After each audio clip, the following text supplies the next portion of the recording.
Hello and welcome to Zalto Live, the podcast featuring Zen Buddhist Monk Claude AnShin Thomas, who will share with you his life experiences that includes not only military combat, personal violence, and addiction, but also healing, transformation, and the ongoing joy of everyday life. Please enjoy listening.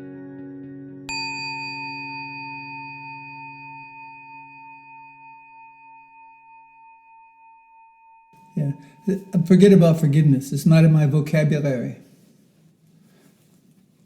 I'm not interested. It's a very lazy term. And it's also a term that creates separation. There is the person who forgives, and there's a person who's forgiven. Like, oh, I forgive you. You know, it's what is more important to me is understanding that this is like this because that was like that. Acceptance, this is like this. And then action. Understanding, acceptance, action. As this is, that becomes. I'm not interested in forgiveness. I'm interested in what to do. What can I do about the suffering that I become conscious of? Guilt and self-forgiveness. Yeah, guilt also. I mean, while it's in some respects it's useful, and we have to be cautious that we don't wrap ourselves up in it as an identity, because it can become quite destructive. I know from personal experience how destructive guilt can be. You remember, I was a soldier in war, and I've done things that participated in some horrendous things. I've killed people. There is not a single thing that I can do to change that. Nothing.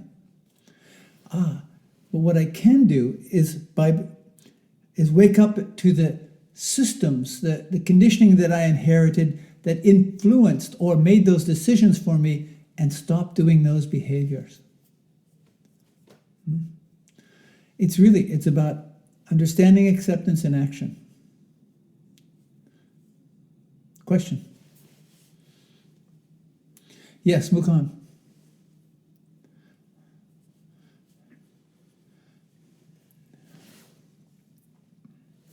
Anshin, what is for you the relationship, the interconnection between the science and the practice? Well, science and practice aren't two things. I mean, science is not practice, but it's not other than practice. So no, I don't. So the moment we start creating separation, then we're trapped in this world of relative understanding. And in the world of relative understanding, we are actually, through our ideas, which are shaped by the karma we have inherited, our suffering, we are creating the world. We're not seeing the world as it really is. We're creating a world that somehow appeases us or comforts us or gives us a sense of security and safety. And all of that is illusionary. So I don't see a difference.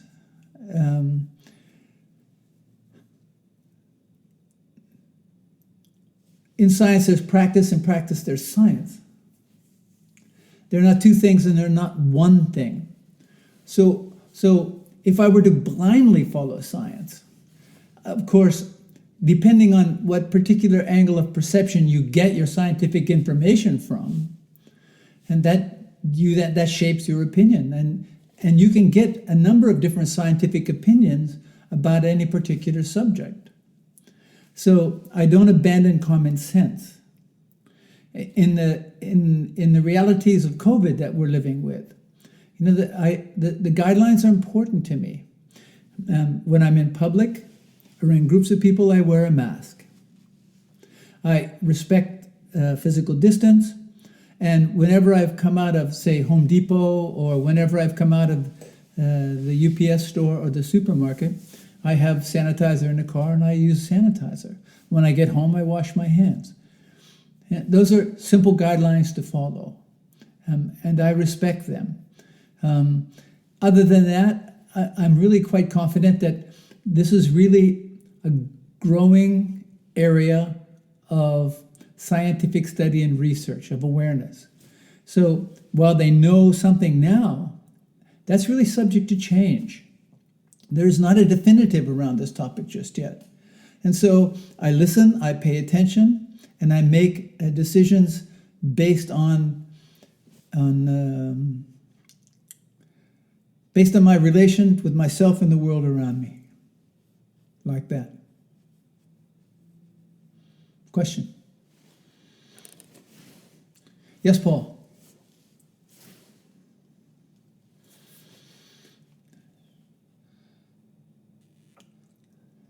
Thank you, Anjan. You're welcome.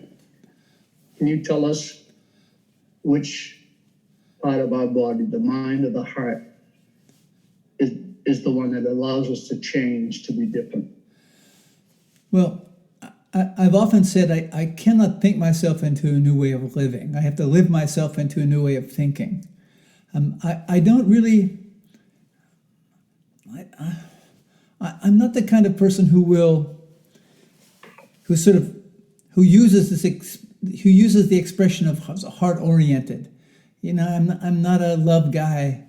I'm really cautious about these terms because depending on a person's angle of perception, what that means to them.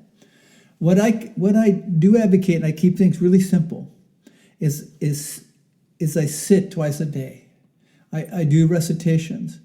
I study extensively, but I understand that's only information I'm gathering.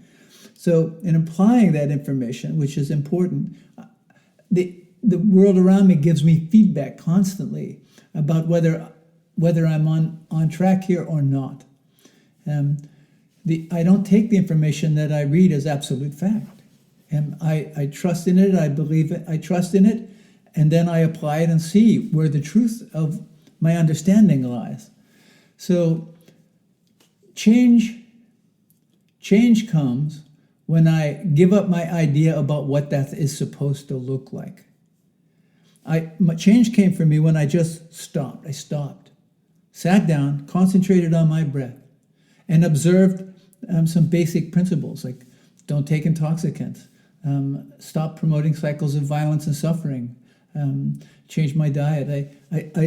To live as consciously as I can, live a life committed to service, service to not only myself but to all existence, and by just doing that, putting myself, just making that commitment, my life has changed, and I just did those things. I didn't think about what they meant. I wasn't attempting to accomplish anything. I think maybe in the beginning, what I was might have been attempting to accomplish, not dying, and not hurting myself or other people. That might have been true, but not consciously. I just really, I wanted something different, and I didn't know what that was. And so people told me, sit down, shut up, and do these things and see what happens. And I said, okay. I did that. And it's incredibly interesting to me. But I will share with you that when I stepped into this, like with anything, when I stepped in wholeheartedly. No half measures here. I stepped in wholeheartedly. Yep. Question. Yep. Yes, Mugan. Whoa, he's busy today. Hey, buddy. Like this. Anshin, yes.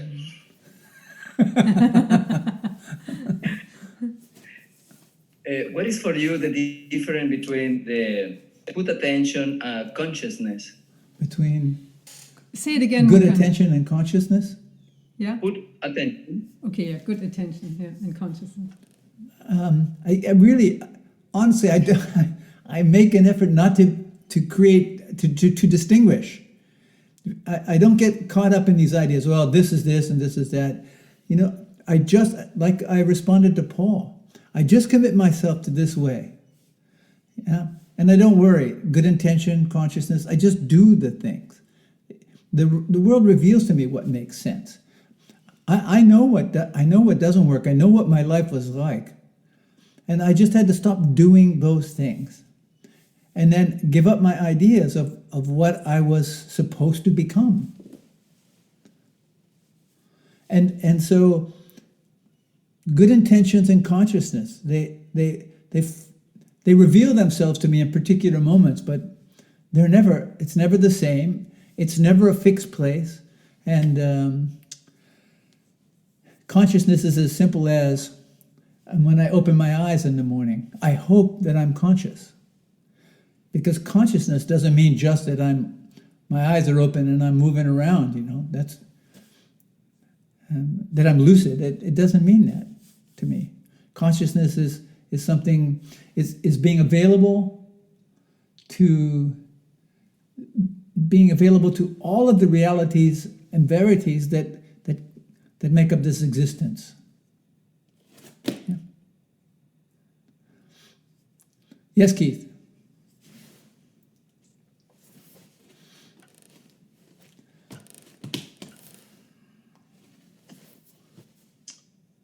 I know you advocate question and responses, and my question is,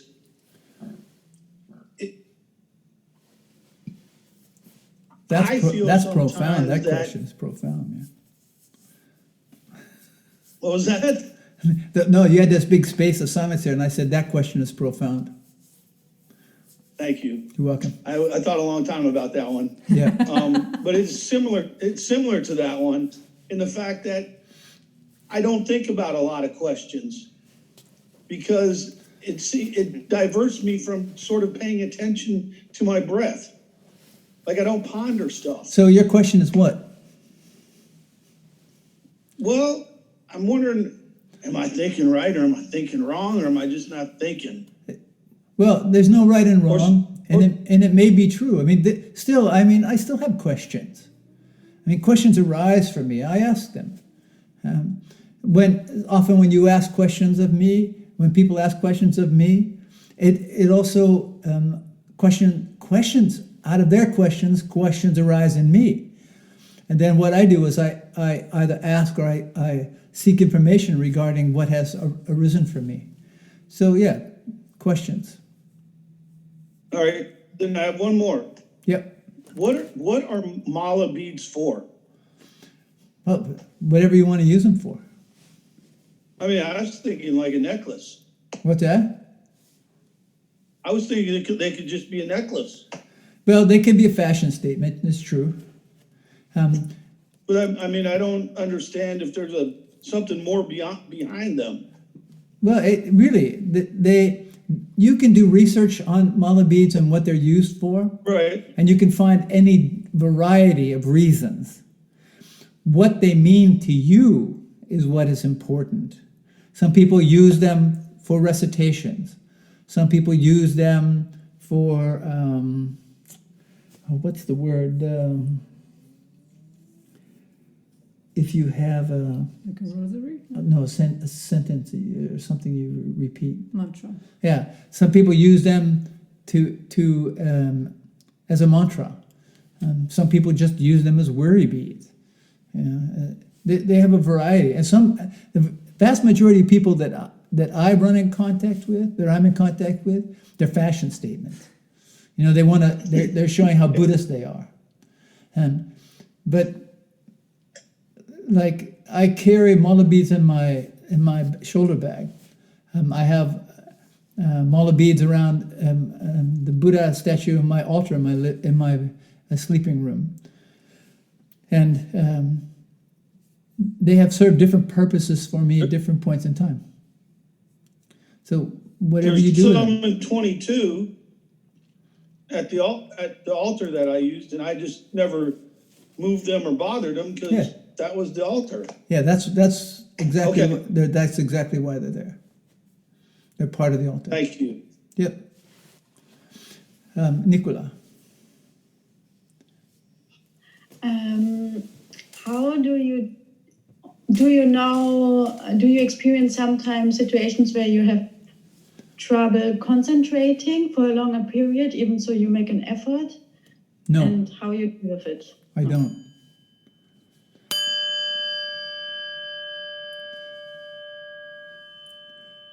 You know, I run into periods where I'm distracted, but they're not prolonged. Because the moment I notice I'm distracted, I stop. I just stop. Come back to my breath. Yeah. And the periods of distraction over time have become less and less. But it's important. I needed to be willing to become aware that or to accept that I was distracted. I had to become aware of the circumstances around me that led to distraction. And I had to understand, in the midst of distraction, what to do. And all of those things evolved over time through the commitment to want to be more present in my life. Being more present in my life gives me the opportunity to be more present in the lives of others.